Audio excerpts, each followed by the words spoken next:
video, we are going to walk through my top 3 don'ts when it comes to selling on Etsy. As an active Etsy seller, as well as an Etsy and print-on-demand coach, I have been able to identify some common mistakes that I see others making that are often what is holding them back from seeing growth within their Etsy and print-on-demand business. Throughout this video, my goal is to not only share the don'ts, but also provide you with the do's so that you are able to create a thriving, successful, and profitable print-on-demand business. My name is Taylor, and my channel is focused on all things Etsy and print-on-demand. If those are 2 things that interest you, I hope that you will boop that subscribe button down below. Here on my channel, I'm sharing my journey to becoming a 6-figure Etsy seller, as well as just sharing helpful tips and tricks along the way. The first don't is don't go in blind. What I mean by this, it's important to understand trends both in design and in search volume. A common mistake I see made by sellers, especially new sellers, is not doing enough research and really just guessing as to what they think will sell. It's important to conduct both design research and keyword research so that you are setting yourself up for success. What I recommend you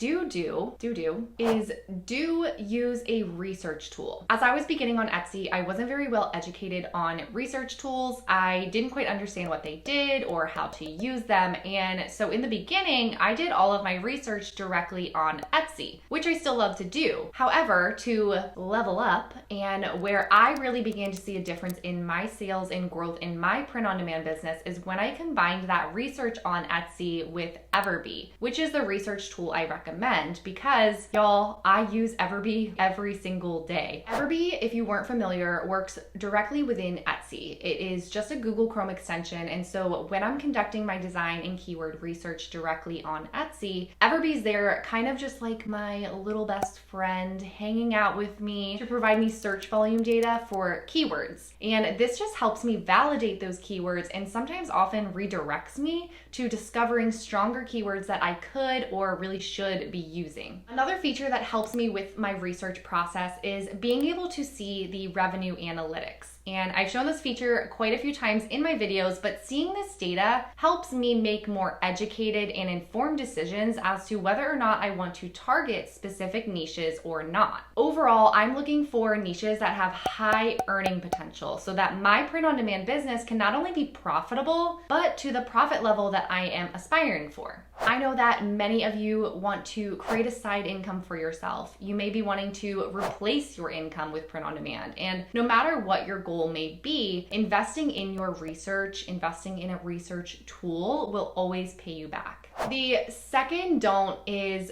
don't copy. If you copy other designs that have already been done and are already best sellers, you are already a step behind. Instead, do pull inspiration from bestsellers. My number 1 tip for creating and designing would be to look at bestsellers in completely different niches than what you were trying to design for. The best way that I have found to break through market saturation and stand out from competition in a niche is to bring a new design style that's already been proven to be popular in another niche to the niche that I'm targeting. For example, a design style that has been proven to be successful across many niches is the retro, groovy themed design style and fonts. If I was looking to enter the baking niche, I might notice that none of the bestsellers currently utilize this popular retro, groovy design style. And so what I will do is create my own unique design utilizing that design style. I will do this so that 1, I am bringing something new to this niche that will set me apart from the competition.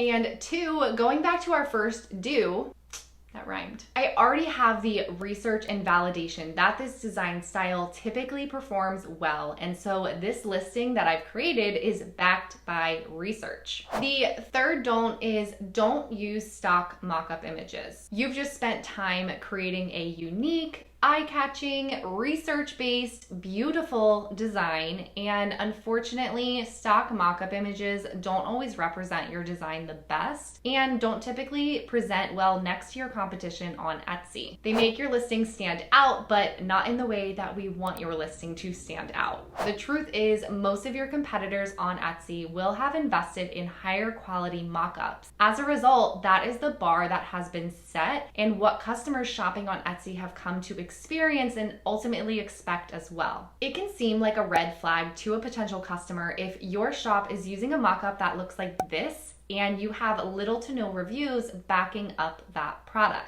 It's important that you are establishing trust within your listing, especially if you're a new seller on Etsy. You don't have many, if any, sales yet, which means you don't have many, if any, reviews yet. How do we establish trust with our potential customers? We give them all of the answers they need about that product in a visual manner. So what I encourage you to do is invest in mockups directly on Etsy. Mockups can range in price, but generally they're not more than $5 per mockup, and I put some links in the description box to just a few of my favorite mockup shops for several different product types. In general, when shopping for mockups, I tend to avoid big mockup bundles like these. I get it, they seem appealing as a beginner because it feels like you get a little bit more bang for your buck. However, speaking from my experience and from having purchased bundles like these, what I wish I would have done instead is just purchase 3 to 5 individual mockups that I really loved. I found it would have actually been cheaper to do it that way, and with the bundles that I purchased, I found that I really only ended up liking a handful of the mockups in them anyways. Just a tip to look out for as you're shopping for mockups, many mockup shops have promo codes for creating bundles in their shop. I've personally seen bundles for 3, 5, 7+ mockups and more, so be sure to check a mockup shop's announcement section or their shop banner.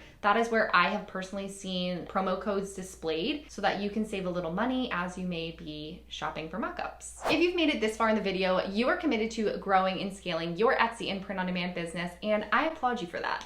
It is work, it does take time, but you can do it, and your dedication to getting to this point is what will set you apart from the rest. Now, let me tell you a little secret. Since you're still here with me, what we just walked through is the repeatable process that has built my business and can build yours as well. So let's recap. First, you're gonna wanna conduct your research, both for your keywords and for your designs. I recommend keywords first because it is easier to create designs for SEO than it is to create SEO for designs. Let's play that back.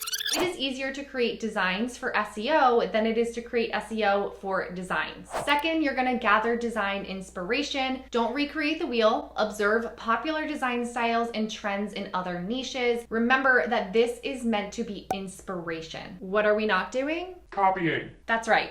Third, we're gonna put that research-based, beautiful design on a high-quality mock-up. And you, my friend, have just created a listing set up for success. If you aren't already using Everbee, I do have a link for you to try Everbee in the description box down below. I personally use Everbee's growth plan, which is basically the unlimited plan that they have. It gives you all the goodies. Because I use Everbee daily within my business, it's a no-brainer for me. But there's also 2 other plan options, to which one of them is free, so I highly recommend you check it out. I hope you're having a wonderful morning, afternoon, evening, wherever you are in the world, and I will see you in the next one.